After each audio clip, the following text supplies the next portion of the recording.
Deep within my heart lies a melody, a song of old San Antonio, where in dreams I live with the memory beneath the stars all alone.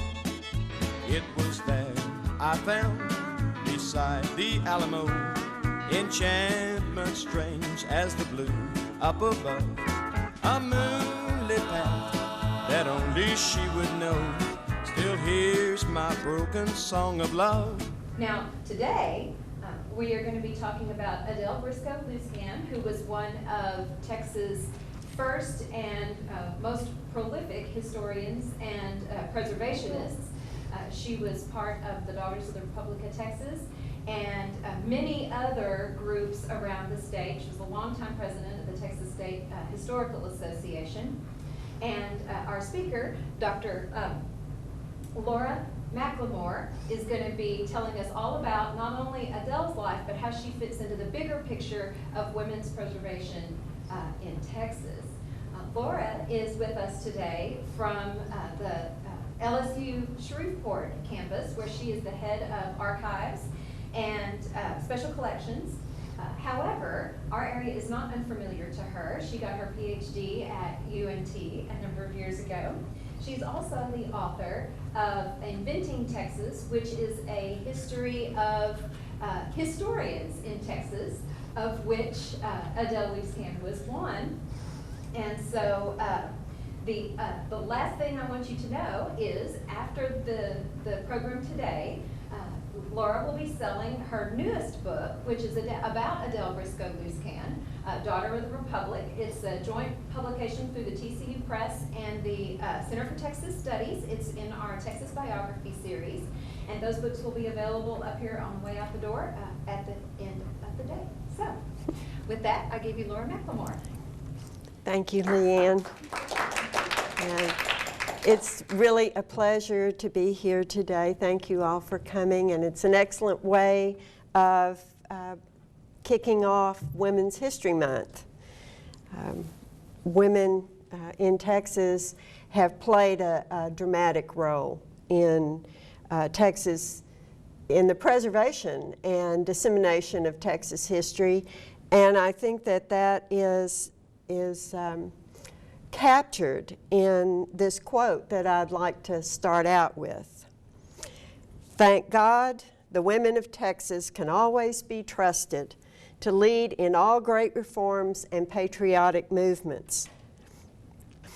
God bless them and aid them in all their efforts to elevate our race, wrote D.L. Hill to Mary Jane Briscoe in 1897.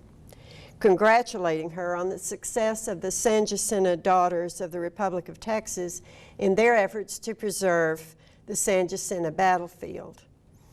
Texas women and women in general have played a crucial role in Texas history and in the preservation of Texas history since the state's earliest settlement. Women have shaped Texas memory with great energy, determination, and purpose.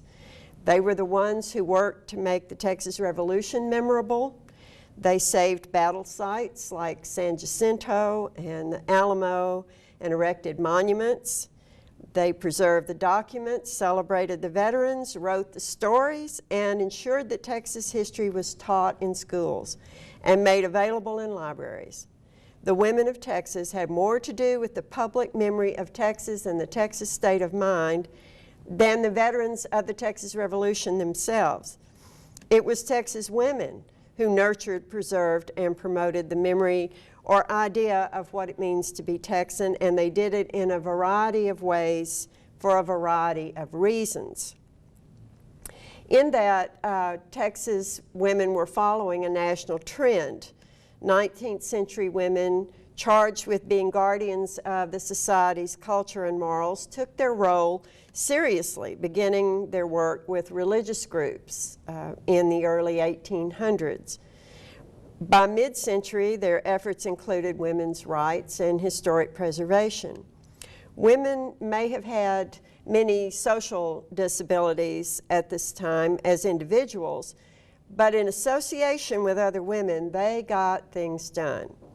Studies of the clubwoman as feminist reveal that these impulses went deeper than the political need to participate. They arose from an emotional need to express their identity and make a lasting contribution. Preservation of historical sites and memorialization of historical events were among the earliest endeavors of women's organizations, and they were frequently inspired by this need to establish their own identities. In Texas, San Antonio represents one of those sites that sites of memory that French philosopher Pierre Nora has described as any significant entity which by dint of human will or the work of time has become a symbolic element of the memorial heritage of any community. San Antonio embodies that bond between culture, landscape, and generational change that makes it the quintessential Texas place of memory. We can observe this concept of collective memory as cultural and generational process in the efforts of Adina de Zavala and Clara Driscoll to preserve the Alamo at the turn of the 20th century. Though they had much in common, cultural and generational differences resulted in differences in motivation and vision. Today, I'd like to focus on the activities of 4 women in particular, Adina de Zavala, Clara Driscoll in San Antonio, and Mary Jane Briscoe and Adele Briscoe Looscan in Houston, who together represented 3 generations of Texas women. All these women highly valued their Texas heritage and devoted much of their lives to preserving it and educating Texans about their heritage. Adina de Zavala was born at de Zavala Point on Buffalo Bayou in Harris County, November 28, 1861. The family lived at Galveston before moving to a ranch near San Antonio about 1873. The young Adina attended Ursuline Academy at Galveston from 1871 to 1873, was enrolled at Sam Houston Normal Institute at Huntsville in 1879, from which she graduated in 1881, and later she attended a school of music in Missouri. She taught school at Terrell, Texas from 1884 to 1886, and then later in San Antonio for many years. She organized a group of San Antonio ladies in 1889 to discuss Texas and its heroes, one of the first women's societies in the state organized expressly for patriotic purposes, and this predated the organization of the Daughters of the Republic. Her zeal for the preservation of Texas heritage and historical sites surpassed even that of the survivors of the Revolutionary era. She understood the power of collective effort and marshaled even more volunteer groups for these purposes. She spearheaded the preservation of 4 former Franciscan missions and the Governor's Palace in San Antonio, and encouraged the recognition of March 2nd as Texas Independence Day. She suggested that Texas public schools be named for state heroes, and she facilitated the marking of almost 40 major sites as places of historical significance. But the campaign that brought her the greatest notoriety by far was the personal battle, her personal battle for the Alamo. And by 1889, the mission San Antonio de Valero had changed hands many times. It had been used as an army depot during the Mexican War and again during the Civil War. In 1877, Honoré Grenet, a local merchant, purchased the convent and added wooden porticos to it. When Grenet died in 1882, the state acquired his lease to the mission church and placed it in the hands of the city of San Antonio. City officials then sought a new owner for the business and mission convent, which we refer to sometimes as the Long Barracks. And in 1886, the Hugo Schmelzer Company, a wholesale grocery firm, acquired the property. Commercial success and modernization then became the primary function of the Alamo, and its significance as a historical site became secondary. The attention of de Zavala and her group of preservation-minded San Antonio ladies inevitably turned to the Alamo, and in 1892, she extracted a promise from the Hugo Schmelzer Company to give her group first chance at buying the property should they decide to sell it. In 1893, de Zavala's group affiliated with the Daughters of the Republic of Texas, which had been founded in Mary Jane Briscoe's parlor 2 years prior, in 1891. By 1902, de Zavala's leadership had earned her a place on the DRT executive board. She wasted no time in proposing that the DRT formulate a plan to preserve the Alamo, and began to investigate the possibility of the state purchasing the Texas missions. She also proposed that the daughters ask the state to transfer control of the Alamo to the DRT. The group decided to leave the matter with the mayor of San Antonio with the request that a member of the de Zavala chapter be placed on the committee to appoint a custodian for the property. There the situation stood when Clara Driscoll joined the DRT in 1903. That same year, commercial enterprises in the eastern United States expressed interest in acquiring the Hugo Schmelzer property. For a while, it seemed likely they would do so because the DRT had not been able to raise enough money to purchase it, and their option was about to expire.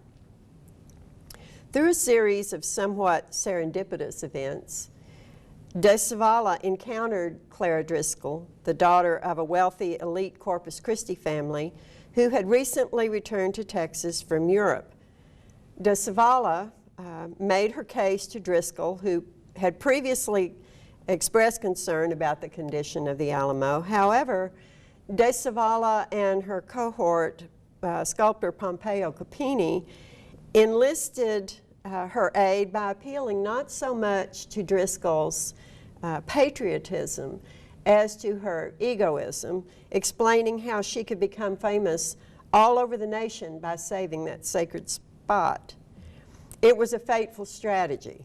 Clara Driscoll did advance the money necessary to acquire the Hugo Schmelzer property, but the outcome of this collaboration underscored the differences in the personal motivations of the two women. De Zavala's vision for the Alamo depicted all inhabitants of Texas in 1836 as members of the same social order.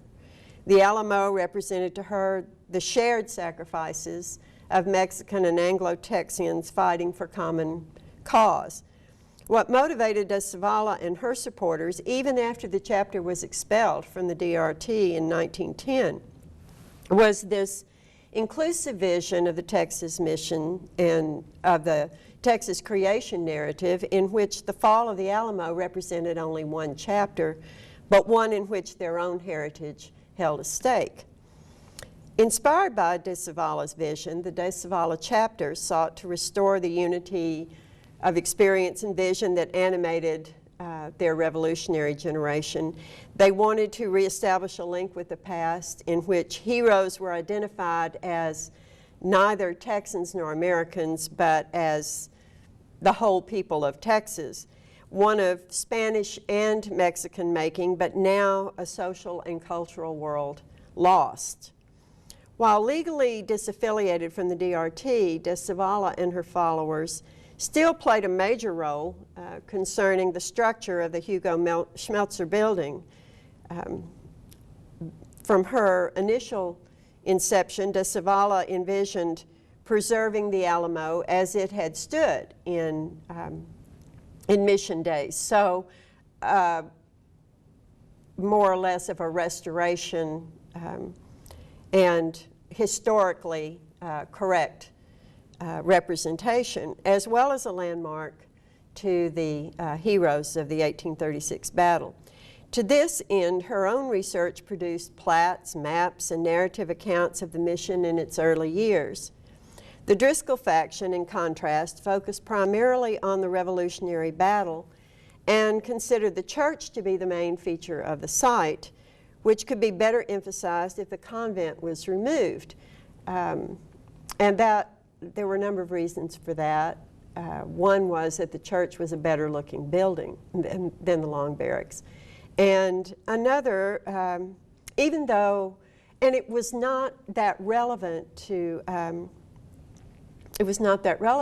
Clara Driscoll that the last stand, the battle, was not actually fought in the church. She considered that to not be of particular concern, but her concern was not historical restoration. Driscoll's personal vision of the Alamo as a public place, like Clara Driscoll herself, came out of a different background and a different perspective on both the past and future than Adina de Zavala's. If de Zavala saw the Alamo in light of a romantic past, Driscoll's romanticism was of a much more erotic nature, had more in common. For example, her book about the Alamo had more in common with a Harlequin novel than with subtle racial overtones. In fact, their very public clash over the preservation of the Alamo was a turning point in Texas history and memory. As anthropologist Richard Flores has observed, their differences coincided with the divergence between historical Texas and modern Texas. Adina de Zavala was much more likely to define the Alamo in terms of everyone who had tread through its historical doors.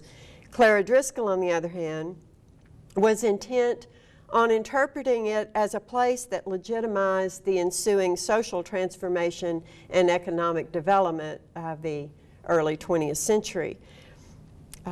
For Driscoll, social life was disengaged from commonplace history, and the conditions from which it emerged, providing, as Flores has noted, a self-absorbent reading of both the past and the future.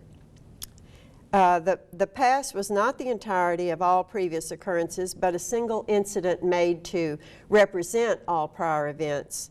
In other words, Clara Driscoll saw the Alamo as symbolic of something, but not in a sense historically accurately representative, just a symbol. Her collection of short stories, In the Shadow of the Alamo, published in 1906, showcased this perspective.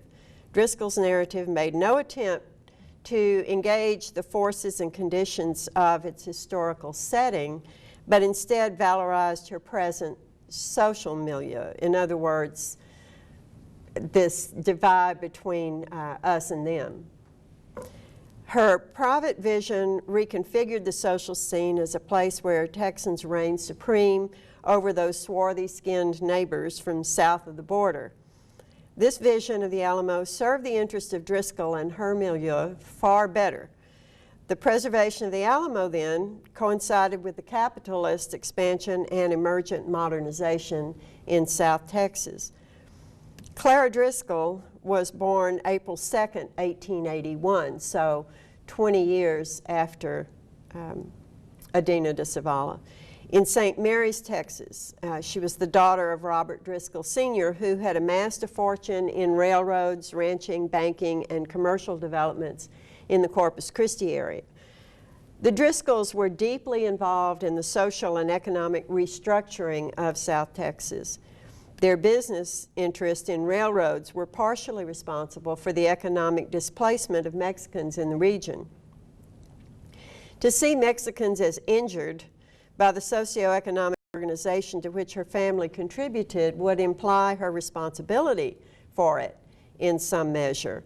Instead, her vision of the Alamo theme park excised the remnants of its Spanish and Mexican origins as surely as her romantic fiction marginalized the Mexican characters in her stories about the Alamo.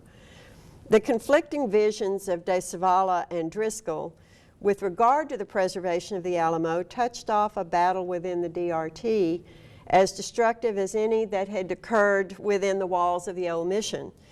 In some ways, it was symbolic of the pain and divisiveness accompanying the social and economic transition of Texas from a rural to a modern state. Driscoll became the figurehead and later the president of the DRT. Her vision of the official Alamo narrative continues to infuse the public presentation of history even today through modern Texas, though modern Texas historians have made some inroads. In her own words, she made clear that the preservation of the Alamo was less about the past than about the future of the chosen few. By the honoring, in her words, of a glorious past, we strengthen our present, and by the care of our eloquent but voiceless monuments, we are preparing a noble inspiration for our future. Again, symbolic. To her credit, Clara Driscoll devoted the rest of her life to making the Alamo a symbol of courage and sacrifice that transcended time, space, and ethnicity, not just for Texans, but for all Americans. Adina de Zavala fought valiantly, if in vain, for the restoration of the Alamo's convent until her death in 1955. Her many contributions to the history of Texas and its revolution are well documented. She probably did more than any one person to spur preservation of the Urtria Menchaca Perez house, more commonly known as the Spanish, more commonly and somewhat inaccurately known as the Spanish Governor's Palace, which was purchased by the city in 1928 and restored. She was one of the original members of the Committee of 100 to plan the state centennial and serve on the advisory board of the Texas Centennial Committee. De Zavala, too, authored a book, History and Legends of the Alamo and Other Missions in and Around San Antonio in 1917. Pamphlets, including the story of the siege and fall of the Alamo, a resume in 1911, and she contributed to the Handbook of Texas in 1952. Time has proven that Adina de Zavala was correct in most of her historical contentions concerning the mission. Before Adina de Zavala was born, Mary Jane Briscoe, daughter of John Richardson Harris and widow of Andrew Briscoe, was committed to preserving and memorializing Texas history. Mary Jane Harris was born in 1819 in St. Genevieve, Missouri, the daughter of John Richardson Harris, the founder of Harrisburg, Texas, and Jane Birdsall Harris of Seneca Falls, New York. As fortune would have it, the Harrises' neighbors in St. Genevieve were the Moses Austins. In short, Austin convinced Harris to embark upon the colonization enterprise he was planning, so Harris sent his family back to New York, and off he went with Moses Austin to explore the resources of Texas. It was a long overland journey from St. Genevieve, Missouri to Cayuga, New York, and all the responsibility throughout the trip rested upon the wife, Jane Harris. Mary Jane was 11 months old. She never saw her father again. At the age of 17, Mary Jane Briscoe joined her mother and brothers in Harrisburg. The father died on a trip to New Orleans for supplies in 1829. He was building his idea was to build a sawmill in Harrisburg, but he caught yellow fever and died and never returned. So Jane Harris left her daughter with relatives in New York, and she came down with her two sons to follow through on the sawmill, which put them square in the middle of the Texas Revolution. Mary Jane came to Harrisburg later, shortly, about a year after the Revolution, the Battle of San Jacinto. She joined her mother and brothers in Harrisburg, where she met and married Andrew Briscoe, her brother Clint's business partner. And Briscoe was a veteran of the Battle of San Jacinto. He was a restless personality who was always on the lookout for the main chance. By early 1849, Briscoe was involved in a lawsuit against Sidney Sherman and spoke to his brother James of his plan to go to California, acknowledging that should he die there, his family would probably be left with very little active means on which to live. Meanwhile, he moved his wife and children to New Orleans with the idea of going into a different line of work, this time banking and finance. But on October 4th, 1849, Andrew Briscoe died, probably of malaria, as he had been sick off and on for some time, leaving Mary Jane with 4 small children and no means of support. As so many other women had done on the frontier, Mary Jane Briscoe rose to the challenge, relying on the advice of her brother-in-law James M. Briscoe, family friends Charles Babcock and Frances Sarr Lubbock, and a cousin, Thomas Carruthers. She converted her husband's fallow real estate and land grant certificates in Texas into revenue-producing property. As Adele Looscan put it in her biographical article about Mary Jane Briscoe, she cherished an ardent love for everything connected with the first years of her life in Texas, and felt great pride in her father's and mother's association with its early history. And she noted one of the happiest occasions of her advanced life was the annual reunion of the Texas Veterans Association, of which she became an honorary member on March 3rd, 1884. So Mary Jane Briscoe was of the Revolutionary generation. Her memory was a lived memory, as opposed to either Adina de Zavala or Clara Driscoll. Mary Jane Briscoe's life experience explains her sentimentality, dedication to the Texas Veterans Association, and commitment to preservation of memory places such as the San Jacinto battlefield.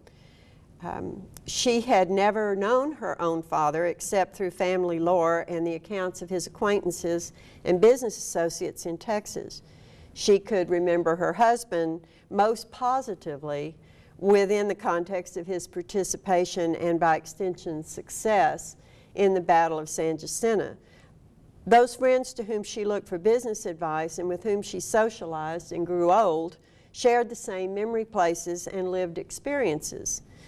Associating intimately with the Texas veterans enabled her to relate to the 2 most important men in her life in a way that elevated both her feelings about them and about herself. Perhaps Mary Jane Briscoe's greatest achievement on behalf of Texas veterans was her role in effecting the purchase and designation of San Jacinto battleground property as a state park. She carried the cause of the San Jacinto battle site into her association with the Daughters of the Republic of Texas in the 1890s. Briscoe and her daughter, Adele, Hallie Bryan, and Betty Ballinger established the Daughters of the Republic of Texas, one of the oldest patriotic women's organizations in the nation, in her parlor on November 6, 1891. They formed an association of women who were direct descendants of the men and women who established the Republic of Texas. They were encouraged in their efforts by Hallie Bryan's father, Guy M. Bryan, a member of the Texas Veterans Association. As individual women, they may have had little power, but as a group, these Texas women were able to accomplish what the veterans had been unable to do. Mary Jane Briscoe had a vested interest financially in the Texas Veterans Association as the widow of a signer of the Texas Declaration of Independence and participant in the Battle of San Jacinto, for which she received her husband's land grant certificate. But it was Mary Jane who finally, in the 1880s, managed to actually get title to the land that Andrew Briscoe had been granted. From her journal, it would seem that Briscoe was not particularly engaged with the politics of Texas or the United States, though she possessed a lively curiosity and was exceptionally well read, reinforcing the impression that the memorialization of Texas heroes had a personal meaning for her having to do with the fact that her husband was of that milieu and that most of her oldest friends were also. And therefore, her devotion to Texas veterans and Texas shrines was a means of defining herself and maintaining social contacts with contemporaries and their shared experience. Mary Jane passed on to her daughters her desire to preserve and memorialize their heritage. Having already had some experience in organizing women through the founding of the Ladies' Reading Club of Houston, Adele Briscoe Looscan enthusiastically joined forces with Betty Ballinger and her cousin, Hallie Bryan of Galveston, to form an organization dedicated to the perpetuation of the memory of the heroes of San Jacinto. In November of 1891, they assembled a group in Mary Jane's parlor to form the Daughters of the Lone Star Republic, which was renamed Daughters of the Republic of Texas at the first annual meeting. Betty Ballinger laid out the purpose of this organization. The future of Texas is in the hands of her sons, who, dazzled by the splendor of the present, have forgotten the heroic deeds and sacrifices of the past. But it is not so with woman. Surrounded by the history of the family life, it is her duty to keep alive the sacred fire of tradition. Let us leave the future of Texas to our brothers and claim as our province the guarding of her holy past. Adele Looscan went on to become active in many organizations devoted to historic preservation, including patriotic societies such as the DAR and UDC and the Mount Vernon Ladies Association. But she probably achieved her greatest distinction as the first woman president of Texas State Historical Association in 1915, so 4 or 5 years before women actually even had suffrage. And the longest serving president in the history of TSHA. She served for 10 years, from 1915 to 1925. In that capacity, she not only devoted herself to collecting and preserving the documents of Texas history, but also advocated for a state library, archives, and museum. She had many other projects that she pursued with great tenacity, and they all revolved around the idea of gathering this documentation and preserving it for posterity.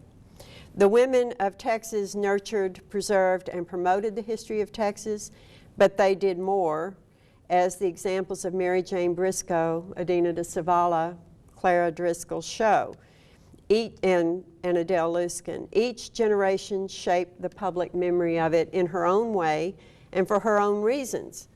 Their work is known to us today largely because they were conscious of the need to document history, and in turn, they saved the documentation of their own activities to pass down to generations of historians that followed them. Their lives and deeds serve as a reminder and an admonition to all of us that history does not end. It continues, and it is up to each generation to preserve the record it has created. As times change, the challenge of preserving our history grows and changes. Mary Jane Briscoe kept a journal. Adele and Adina both amassed and left to posterity impressive collections of letters and papers through which we learn about their lives and times. And one of the marvelous things about these women who were prolific letter writers. So I don't remember exactly how many shelf feet of correspondence Adina de Zavala has, which is in the Briscoe Center in Austin, but Adele Looscan has about 63 shelf feet of correspondence. And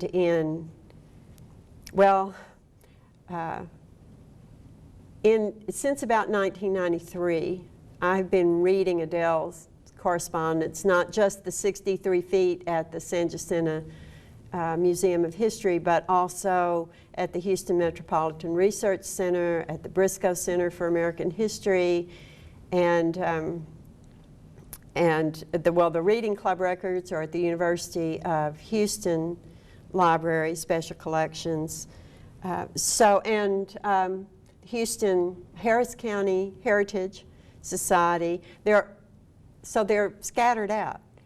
And since 1993, I've been reading these letters, and I haven't read them all. I don't think that I will ever get to all of them.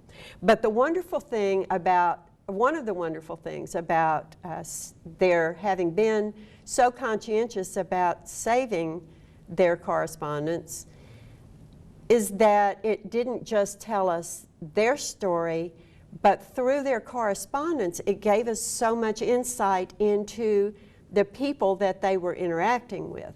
So, vast numbers of letters from Alex Dienst, for example, president of TSHA sometime after Adele, are in Adele's papers, as are letters from Eugene C. Barker and Charles Ramsdell. So, and other women. Adina, you get a whole different glimpse of Adina de Zavala through the letters she wrote to Adele, and of Adele through her letters to Adina de Zavala. Today, oft mundane correspondence is exchanged by email, presenting greater challenges than ever to preservation of the historical record. Just as Adele Looscan, Adina de Zavala saved their records, it is incumbent upon us to collect, preserve, arrange, describe, and make accessible the documentation of our own era. Great archives such as the Briscoe Center, the San Jacinto Museum, and the Houston Metropolitan Research Center, and of course the Fort Worth Public Library, are able to provide access to history only because people were astute enough to preserve their personal papers or organizational records and donate them to institutions dedicated to preserving them and making them available. Seen in that light, history is not only the past, but the present. And it's up to us to save and pass on the records of our own lives and times to future generations. And in that regard, I'd just like to kind of say a few words about the importance of documenting our own activities and the importance of realizing the challenges and rising to the challenges of preserving them. As I mentioned, we correspond by email or by text message anymore. And that is incredibly, we are presented with a unique set of challenges that are obstacles to our stewardship of our history that maybe Mary Jane Briscoe and Adele Looscan and Adina de Zavala didn't face.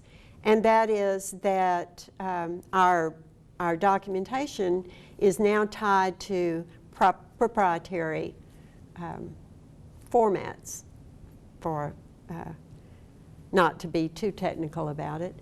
But as an archivist, and I've been an archivist for a lot of years, more than I like to think, but as an archivist, I've become more and more conscious of the importance, not only the importance of saving the record, the historical record, but of the difficulty of doing that when it's so ephemeral, when it's on a magnetic CD or in cyberspace somewhere. And even when it's captured in one format, it can't stay there because technology is changing constantly, and so it has to be migrated to another. And at the same time as we are trying to figure out how to do that and at the same time be able to find the needles in the haystacks. We are faced with the cost of that enterprise, and providing access in a digital world. I think historically our libraries and our archives have been perhaps a lower priority than a number of other endeavors in society. And so occasionally we as professionals are required to remind everyone that history still goes on, that their lives today are the historical record of tomorrow. So we are always encouraging people, persons and organizations to bring in their records, to kind of let go of that sentimental attachment for the sort of the common good. We encourage people to bring their records in and leave them in our safekeeping, and we then assume the responsibility for the preservation of them and for making them accessible. And the reward is that no matter who your family is or where they are, if you have deposited your papers or your family heritage in an archives or a library, they can all find it. They don't have to chase you around the globe. Or, as has happened in some cases with our collections, they wind up on the curb when someone clears out an estate because there maybe are no heirs. And so it's really incumbent on all of us, just as these women took on the responsibility where men said, we've fought the war, we're done, we're going to get down to business and the business of making money.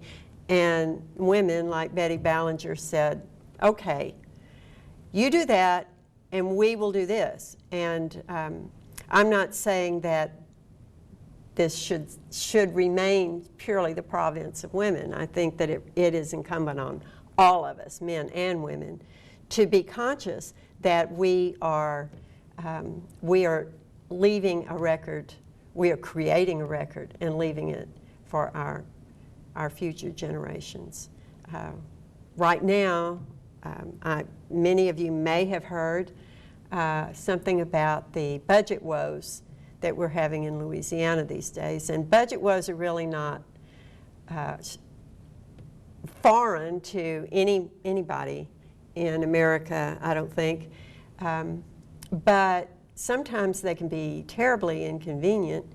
And we have a leak in our building. And so the local newspaper has their photograph morgue in our archives. And I heard from a reporter last week asking me some questions about what was at risk. And actually, the leak is not in the stack, so we're very thankful for that. But it was an opportunity for me to remind her readers that it's not just my responsibility. I came and one day I'm going to go.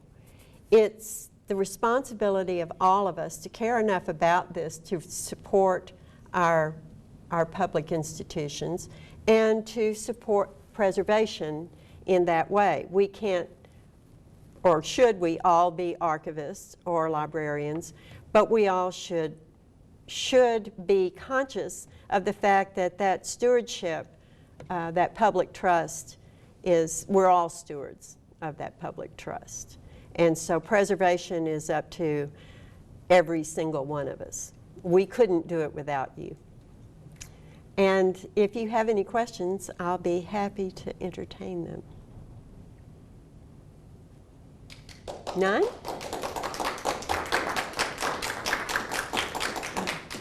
Deep within my heart lies a melody, a song of old San Antone, where in dreams I live